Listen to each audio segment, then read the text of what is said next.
of the Cubist nature. First of all, we'll look at a work by Pablo Picasso, a work called Ball of Fruit, Violin and Bottle. It was painted in 1914, and the violin in the centre of this Cubist still life has been fragmented, and it's impossible to say where it really is in relation to the tabletop. Is it lying down or propped up on something? We're not quite sure. This ambiguity is typical of a Cubist painting, and so too is the way in which the paint has been applied to resemble a collage of different coloured pieces of paper. Now, this is the style of art known as synthetic cubism, and we'll talk about that in just a minute. But let's have a look at another work right here, and this work is particularly a work by Georges Braque. And Georges Braque and Picasso were both painting at the same time in Paris. They were very heavily influenced by the post-impressionists, and particularly the work of Cézanne and also Matisse. And they also looked at the colorism in the Fauvist artists as well in 1907, in the way in which they saw the colour just being blended all over the canvas like that. And they said, okay, well, we're going to do something different, look at all things, three-dimensional things in one, well, essentially two-dimensional plane.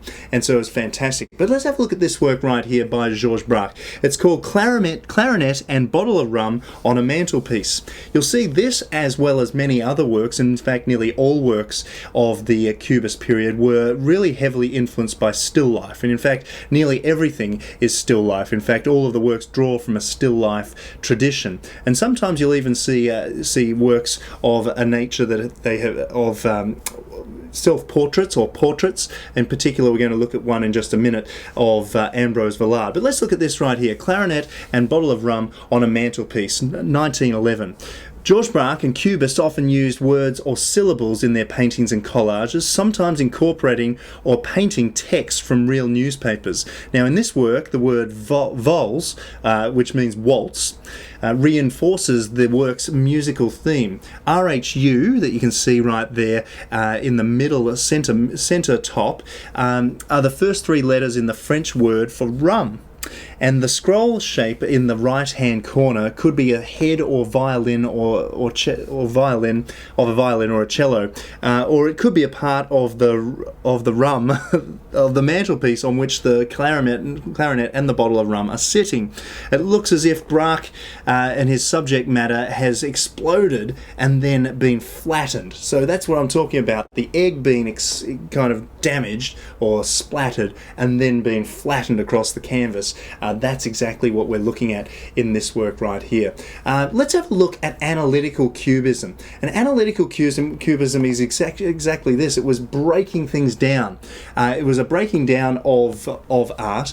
But the work in which I think is most important here is very, very influential in this whole period, and I wanted to examine this work, is La Demoiselle d'Avignon. I've talked about it in another episode. Let's look at it very, very carefully in relation to what Cubism is. And it was a real period in art history, and it formed a bridge between Picasso's earlier work and his later work, and his advent into Cubism. And the bridge between Picasso's realistic paintings and Cubism with La Demoiselle d'Avignon was painted between 1908 and 1909. And in this painting, Avignon is not the French city that we all know about, but a street in Barcelona's red light district where Picasso was living. Now, the demoiselles are the prostitutes who confront the viewer just like a potential customer. And it's very ironic, isn't it, that demoiselle actually means gentlewoman or virgin or spinster. He was using it as in a very ironic term right here. And Picasso unmasks and strips these women bare, showing us both their inner natures and also the geometric structures of their flesh.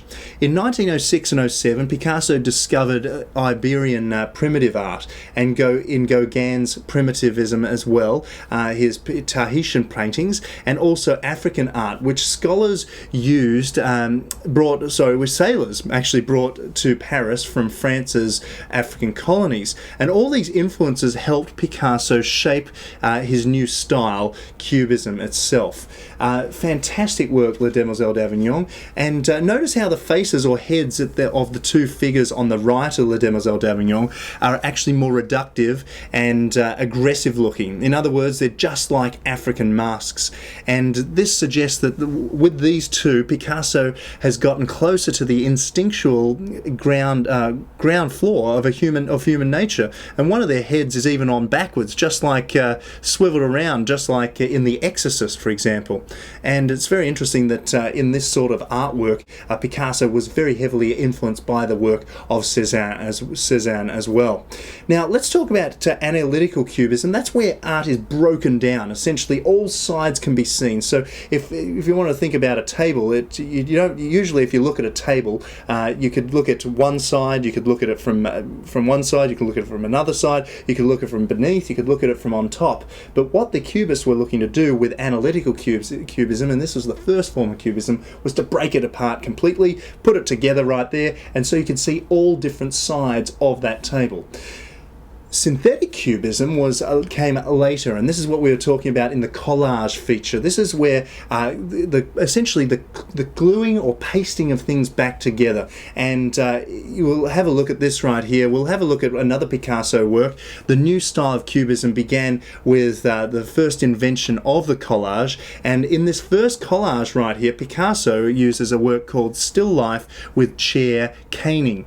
He pasted bits of paper onto an oilcloth that is printed with the pattern of a chair caning. And the picture frame is a piece of rope wrapped around the canvas. Now, inspired by this work, Braque even invented his own variant of a work such as this, which he called paper coil, essentially a coil of paper, which the flat object or material stuck into the collage is usually cut to represent an object in the artwork itself. Interesting also when we look at the works of Cubists, the early Cubist works of Picasso and Braque, that they were working with such primitive ideas and tools, and they had nothing to go by. I mean, this was something they created and completely conceptualized themselves, that they essentially lent from each other, and therefore, without a signature on many of their early works, it's hard to even tell them apart. It's almost impossible to tell them apart, and their work is very, very detailed, and it's amazing. Let's face it, the concept of putting all different sides of an object into one plane so you can see it all at once, this was essentially examining what is art anyway, and what is the human psyche and soul, and can we read different things into different parts of the human mind at different times and different places.